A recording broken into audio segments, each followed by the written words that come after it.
నమస్తే, welcome to hashtag you. నేను మీ రాజేష్. తెలంగాణలో బీజేపీ పార్టీ అంది వచ్చినటువంటి ప్రతి ఒక్క రాజకీయ అవకాశాన్ని కూడా సద్వినియోగం చేసుకుని అధికారమే లక్ష్యంగా ఇవాళ పావులు కదుపుతోంది. ఈ నేపథ్యంలోనే కరీంనగర్ మేయర్ సునీల్ రావును తమ పార్టీ ఖాతాలోకి వేసుకుంటోంది. ఆయన్ని ఇవాళ బండి సంజయ్ ఆధ్వర్యంలో భారీగా చేరికకు తెరలేపింది. సో ఈ నేపథ్యంలో ఇవాళ వెళ్తున్నటువంటి క్రమంలో బీఆర్ఎస్ ని వీడుతున్నటువంటి క్రమంలో బీఆర్ఎస్ పార్టీకి భారీ షాక్ గా చెప్పాలి. మరోవైపు అక్కడ స్థానికంగా మాజీ మంత్రిగా ఉన్నటువంటి గంగుల కమలాకర్ వర్సెస్ ఇవాళ సునీల్ రావుగా అక్కడ ఎపిసోడ్ తెర మీదకి వచ్చింది. సో ఈ నేపథ్యంలో బీఆర్ఎస్ రాజకీయ భవితవ్యం, బీజేపీ ఏ విధంగా అడుగులైపోతుంది, నిజంగానే ఈ చేరికల ద్వారా బీజేపీకి ఎంత మేర లబ్ధి జరుగుతుందో మాట్లాడదాం. మనతో పాటు సీనియర్ రాజకీయ విశ్లేషకులు జకీర్ గారు జాయిన్ అవుతున్నారు. సార్ నమస్తే. సార్, కరీంనగర్ లో రాజకీయం కొంత చాలా సునీల్ రావు చేరిక ద్వారా బీజేపీ కొంత పుంజుకోవాలనే ప్రయత్నం చేస్తోంది. బండి సంజయ్ వ్యూహాత్మకంగా అడుగులు వేశారు. ఈయనని బీజేపీలోకి సక్సెస్ఫుల్ గా లాక్కెళ్ళిపోయారు. బీఆర్ఎస్ షాక్ తగిలింది. ఎట్లా చూడాలి? కరీంనగర్ లాంటి జిల్లా అంటే బీఆర్ఎస్ పార్టీకి అంటే ఒకప్పుడు తెలంగాణ రాష్ట్ర సమితి పార్టీ ఆవిర్భవించిన తర్వాత సింహగర్జన అనే సభను పెట్టింది కరీంనగర్లోనే. సో ఆ సభకు నేను కూడా పోయాను అనుకోండి. సో సింహగర్జన సభ నుంచి కూడా అది ఇగ్నైట్ అంటాం అంటే టేక్ ఆఫ్ తీసుకుంది.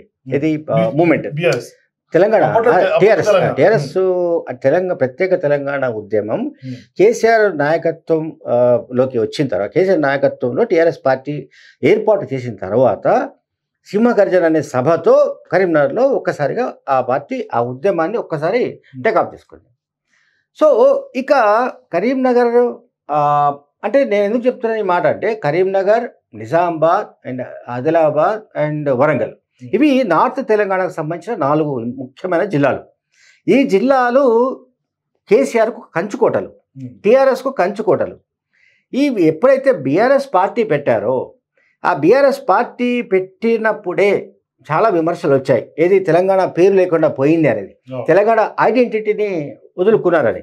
దానివల్ల జరిగిన పరిణామాల నేపథ్యంలోనే ఉత్తర తెలంగాణలో కూడా సీట్లు చాలా వరకు మొత్తంగా బీఆర్ఎస్ కోల్పోయింది. కాంగ్రెస్ పార్టీకి కాంగ్రెస్ పార్టీ ఆదరించారు. కాంగ్రెస్ పార్టీని వాళ్ళు అధికారంలోకి తీసుకొచ్చారు.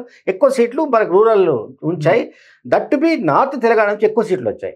వరంగల్, కరీంనగర్, ఈ నేను చెప్పిన జిల్లాలని, ఈ జిల్లాలో ఒకప్పుడు కంచుకోటాలని కూడా చెప్పాను నేను. అయితే ఇప్పుడు ఇప్పుడు బీజేపీ చేస్తున్న పని ఏంటంటే అక్కడి నుంచి కొట్టాలి. ఎక్కడైతే వీళ్ళు మా కంచుకోట, మా గుండెకాయ, లేకుంటే మా పార్టీకి లేదా కేసీఆర్కు ఏదైతే ఒక స్ట్రాంగ్ హోల్డ్ అంటారు కదా, అటువంటి చోట దెబ్బ కొట్టాలని బీజేపీ ప్లాన్ చేసినట్టుగా మనకు అర్థమవుతుంది. అందువల్లనే Karimnagar municipal corporation mayor Sunil Rao బీజేపీలో చేరడం వెనుక, బీఆర్ఎస్కు రాజీనామా చేయడం వెనుక అదే కారణం మనకు కనిపిస్తుంది. ఎందుకంటే స్లోలీ మనకు ఏం కనిపిస్తుందంటే కరీంనగర్ లాంటి చోటనే అటువంటి ప్రాంతాల్లోనే బీఆర్ఎస్ పార్టీ మనుగడ ఉంటుందా ఉండదా అనే అనుమానాలు వచ్చేస్తున్నాయి ఇప్పుడు. ఎందుకంటే సునీల్ రావు చాలా పొటెన్షియల్ లీడరే కాకుండా ఏ జిల్లాలో అయితే ఒక సామాజిక వర్గం, దట్టు కేసీఆర్ సామాజిక వర్గం ఎక్కడైతే ప్రాబల్యం ఎక్కువగా ఉంటుందో అటువంటి కరీంనగర్ అసెంబ్లీ సెగ్మెంట్లో సునీల్ రావు బీజేపీలోకి రావడం వల్ల బీజేపీకి అదనపు బలం. అండ్ అక్కడ మున్సిపల్ కార్పొరేషన్లో 60 డివిజన్స్ ఉన్నాయి, 60 మంది కార్పొరేటర్ ఉంటారు. బీజేపీకి 13 మంది దాకా ఉన్నారు. సో ఇప్పుడు సునీల్ రావు వెంట దాదాపు 10-15 మందికి పైగా వెళ్ళిపోయే ఛాన్సెస్ ఉన్నాయి. సో ఇప్పుడు ఈ లెక్కలు ఎందుకు చెప్తున్నా అంటే, మనకు ఒక 3-4 రోజుల్లోనే, బహుశా 2-3 రోజుల్లో వీళ్ళ టర్మ్ అయిపోతుంది. ఇది కరీంనగర్ మున్సిపల్ కార్పొరేషన్ టర్మ్ అయిపోతుంది, చాలా మున్సిపాలిటీలు టర్మ్ అయిపోతుంది. సో సునీల్ రావు కూడా బహుశా చాలా కాలంగా ఆలోచిస్తూ ఉండొచ్చు. అంటే చాలా కాలంగా అంటే in the sense BRS party అధికారం కోల్పోయిన నాటి నుంచి మళ్ళీ ఈ పార్టీ పూర్వవైభవం వస్తుందా రాదా, ఈ పరిస్థితుల్లో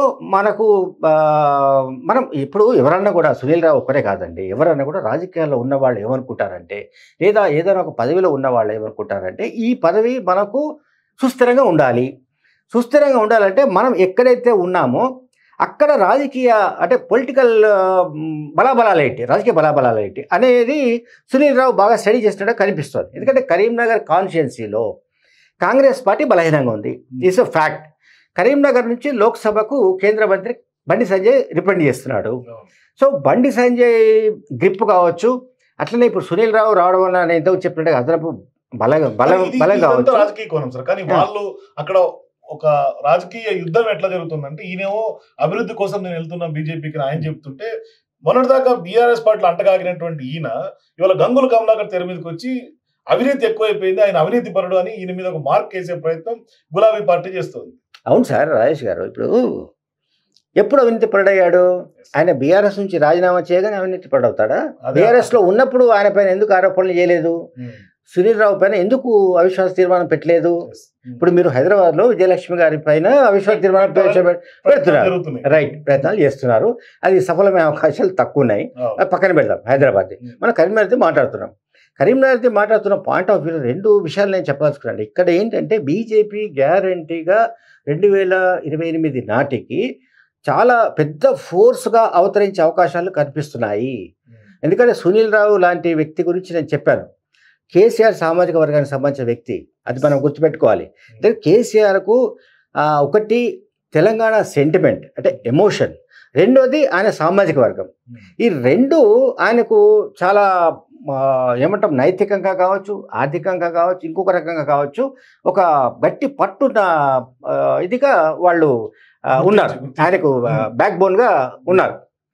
సో ఇప్పుడు సునీల్ రావు లాంటి వాళ్ళు వెళ్తున్నారు అంటే, బీజేపీలో వెళ్తున్నారు అంటే బీజేపీకి ఖచ్చితంగా లైఫ్ ఉంది అనేది అయితే మనకు అర్థమవుతుంది. అంటే కరీంనగర్ లాంటి చోటే ప్రాంతంలోనే అసెంబ్లీ సెగ్మెంట్లో గ్యారంటీగా రేపు 2028లో ఇది మన బీజేపీ అక్కడ గెలవదనే అటువంటిది అనుకోవడానికి కూడా లేదు. అంటే పెర్ఫార్మెన్స్ కొత్త అధ్యక్షుడు కూడా ప్రకటించబోతుంది తెలంగాణలో బీజేపీ త్వరలోనే. సో కొత్త అధ్యక్షుడు రావటం ఇట్లాంటి చేరికలు తెరలేపితే బీజేపీ మరింత బలోపేతమయ్యే. నేను అదే చెప్తున్నానండి. నేను బీజేపీ అధ్యక్షుడు ఎవరు అవుతారో అనే ఆ పాయింట్ ఆఫ్ వ్యూ నేను చెప్పట్లేదు. కానీ బీజేపీకి మాత్రం ఇటువంటి ఇన్సిడెంట్స్ అంటే ఇటువంటి సన్నివేశాలు అంటే బీఆర్ఎస్కు సంబంధించిన కీలకమైన నాయకులు అంటే ఒక మేయర్గా పనిచేస్తున్న వాళ్ళు, లేదా ఇప్పుడు ఈ కొంతమంది ఏమో కాంగ్రెస్ ఆల్రెడీ చేరిపోయారు. లైక్ విజయలక్ష్మి లాంటి వాళ్ళు ఉన్నారు ఇక్కడ మన హైదరాబాద్లో, వాళ్ళు చేరిపోయారు. సునీల్ రావు లాంటి వాళ్ళు బీజేపీలో చేరుతున్నారు. అంటే బీఆర్ఎస్లో పనిచేస్తున్న వాళ్ళు, బీఆర్ఎస్లో ప్రజాప్రతినిధులుగా ఏదో స్థాయిలో ఉన్నవాళ్ళు, జిల్లా స్థాయిలోనూ మున్సిపల్ స్థాయిలో ఉన్నవాళ్ళు, వాళ్ళు పక్క చూపులు చూస్తున్నారు, లేదా బీజేపీ ఆర్ కాంగ్రెస్ రెండింటిలో ఏదో ఒక దాంట్లో చేరాలని అనుకుంటున్నారంటే దాని అర్థం బీఆర్ఎస్ పార్టీ బలహీనపడుతున్నట్టు లెక్క. ఇప్పుడు బీజేపీ ఎంత బలపడుతుంది అనేది అదొక డిఫరెంట్ డైమెన్షన్. బీజేపీ ఒక సునీల్ రావుతోనే బలపడదు, రేపు ఇంకా పొటెన్షియల్ నాయకులు కూడా బీఆర్ఎస్ వాళ్ళు చేరే అవకాశాలు ఉన్నాయి. ఎందుకంటే ఎప్పుడైనా కూడా బీఆర్ఎస్ పార్టీ నిర్వీర్యమయ్యే అవకాశాలు ఉన్నాయి. బీఆర్ఎస్ పార్టీ మళ్ళీ దానికి ఆ వైభవం రాకపోవచ్చు, మళ్ళీ అధికారంలోకి వచ్చే అవకాశాలు లేకపోవచ్చు అని కనుక ఆ క్యాడర్లో అనుకుంటే, ఒక స్థాయి క్యాడర్లో క్రియాశీల కార్యకర్తలు కావచ్చు, కాన్షియస్ లెవెల్ లీడర్స్ కావచ్చు, వాళ్ళలో కనుక ఆ రకమైన కంక్లూజన్ వాళ్ళు వస్తే వాళ్ళు ఏదో ఒక దారి చూసుకుంటారు, ఏదైనా బీజేపీ ఆర్ కాంగ్రెస్. వాళ్ళ పొలిటికల్ కెరీర్ కూడా ఇప్పుడు ఈ రెండు పార్టీల్లో, ఎందుకంటే ఈ రెండు పార్టీలు ఉన్నాయి బయట. ఇప్పుడు బీజేపీ ఏమో సెంట్రల్లో గవర్నమెంట్లో ఉంది, కాంగ్రెస్ రాష్ట్రంలో ఉంది. సో ఈ రెండు పార్టీలలో దేంట్లో చేరినా కూడా మనకు సేఫ్. అట్లాగే మనకు ఏదైనా పని ఉంటే కూడా జరుగుతుందని కూడా అనుకోవచ్చు.